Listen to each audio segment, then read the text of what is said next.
نحمدہ و نصلی علی رسولہ الکریم اما بعد اعوذ باللہ من الشیطان الرجیم بسم اللہ الرحمن الرحیم وَمَن يَتَوَكَّلْ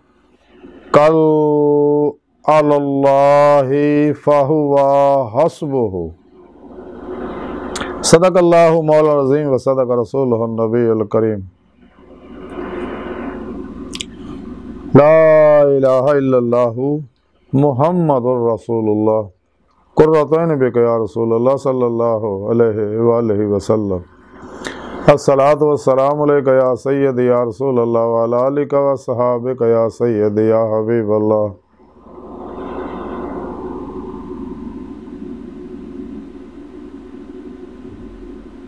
لبیک یا غوث اعظم لبیک، لبیک یا رسول اللہ لبیک، لبیک اللہم لبیک۔ قابل صد احترام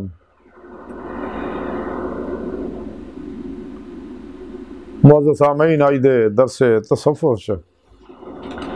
اللہ دے توکل دا ذکر کران گے۔ قرآن کریم دی سورہ طلاق دی تیسری آیت پاک جڑی مینوں تلاوت کرنا تانوں سنن دا شرف حاصل ہویا، اس آیت پاک سنے رب نے فرمایا اور جڑے اللہ تے توکل کردے نے تے سو اللہ انہاں واسطے کافی ہے۔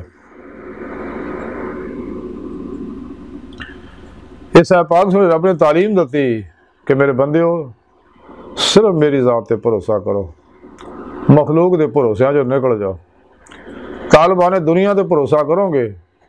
تے تانوں اپنے مطلب واسطے استعمال کرنگے، اگر وقتی طور تے تہاڈا بھلا کرنگے بھی تو انہاں وچ وی دی غرض ہوندی ہے، اور پھر تانوں پھر استعمال کرنگے لوگ اپنے مقاصد واسطے۔ اس واسطے مخلوق دا دھیان توڑ دیو، بھروسہ کرو صرف اور صرف میری ذات تے میں تہاڈے واسطے کافی نہیں۔ مخلوق تہاڈا بھلا کرو غرض واسطے، لیکن اللہ پاک بے غرض بھلا کرنگے۔ اس واسطے اللہ رسول نے سانوں تعلیم دتی ہے کہ انسان نوں چاہیے بلا امتیاز رنگ و نسل مذہب و ملت دکھی انسانیت دا بے غرض بھلا کرو، کیونکہ اللہ دی سنت ہے، نبیاں دی سنت ہے، اللہ دے پیارے نبی صلی اللہ علیہ وسلم دی سنت ہے۔ تے انسان نوں چاہیے زندگی دے ہر معاملے چ خدا وحدہ لا شریک تے بھروسہ کرے، تے جدوں بھی انسان نوں کوئی ضرورت ہوئے اللہ سونے کو طلب کرے، راتاں تہائیاں رو رو کے اللہ سونے کو منگے، اور سچے دلوں ایمان لے آئے، سچی توبہ نصوح کرے، قرآن و سنت روح دے مطابق عمل کرے، ہمیشہ اجماع اہل سنت و جماعت دینا ہے نار روے، پیرو پیشوا دی زیر نگرانی روحانی سفر کرے، اپنا مقصد حیات حاصل کرے، کیونکہ اللہ رب العزت نے انسان کو اپنے دیدار واسطے پیدا کیتا۔ قرآن پاک دا ذکر سنے رب نے فرمایا، اور نعمت پیرو پیشوا دی نگاہ دعا توجہ مدد اور اللہ دے پیارے حبیب صلی اللہ علیہ وسلم دی روحانی مدد نال ہی حاصل ہونی ہے، پھر انسان نے عرفان حقیقی ایمان حقیقی فقر محمدی صلی اللہ علیہ وسلم کا کمال حاصل ہوئے گا۔ یہ دنیا ہی دل دے آئینے دل دیاں آنکھاں نے دیدے مولا ہوئے گی، تے آخرت کھلیاں آنکھاں نے دیدار الہی ہوئے گا، جیسا کہ سنے رب نے قرآن چ دسیا، وَمَنْ كَانَ فِي هَٰذِهِ أَعْمَىٰ فَهُوَ فِي الْآخِرَةِ أَعْمَىٰ۔ جڑے دنیا چنے آخرت وچ بھی انے ہون گے، جنہوں اتنے دی مولا نصیب نہیں ہوئی تے آخرت وچ بھی انہوں دیدار الہی نصیب نہیں ہوئے گا۔ اس واسطے انسان نوں چاہیے اللہ رب العزت تے بھروسہ کرے ہر حال چ، راتاں تنہائیاں سنے رب نوں رو رو کے منائے۔ کلندر لاہور ڈاکٹر علامہ اقبال تائیں فرمایا، تار ہو رومی ہو راضی ہو غزالی ہو کشات نہیں آتا بیاہ سحر گاہی۔ قرآن و سنت کے مطابق عمل کرے، یہی سچا اللہ دا پروگرام ہے۔ اس تو علاوہ جن شیطانی پروگرام سب تو منہ موڑ لے ہمیشہ لے،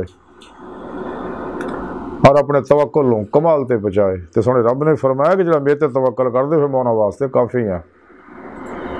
خود قرآن سونے رب نے دسیا کہ میں تہاڈے واسطے کافی نہیں ہے۔ اللہ کو تمام خزانے موجود ہے، اور لامحدود خزانے اللہ دے، انہاں کو تا مخلوق کو تا اللہ دی عطا کیتے دتے پروگرام نہ محدود پروگرام ہے، لیکن اللہ دے خزانے لامحدود ہے۔ اس واسطے انسان نو چاہیے اپنا قلبی تعلق اللہ رسول نہ کر لے، پھر پیشوا دی مدد نہ، تو پھر پیشوا کو توحیدی محمدی نوری کنیکشن حاصل کرے، تاکہ حزب الشیطان نہ رابطہ ٹوٹ کے حزب اللہ نہ ہو جائے، راہ مولا دا مسافر بن جائے، جماعت اولیاء داخل ہو جائے۔ اور یہ روح جسم جو نکل گیا اللہ کی بارگاہ تک رسائی حاصل کرے، جہدے بارے کلندر لاہور اقبال علامہ اقبال نے فرمایا عجب نہیں خدا تک تیری رسائی ہو، تیری نگاہ سے پوشیدہ آدمی کا مقام۔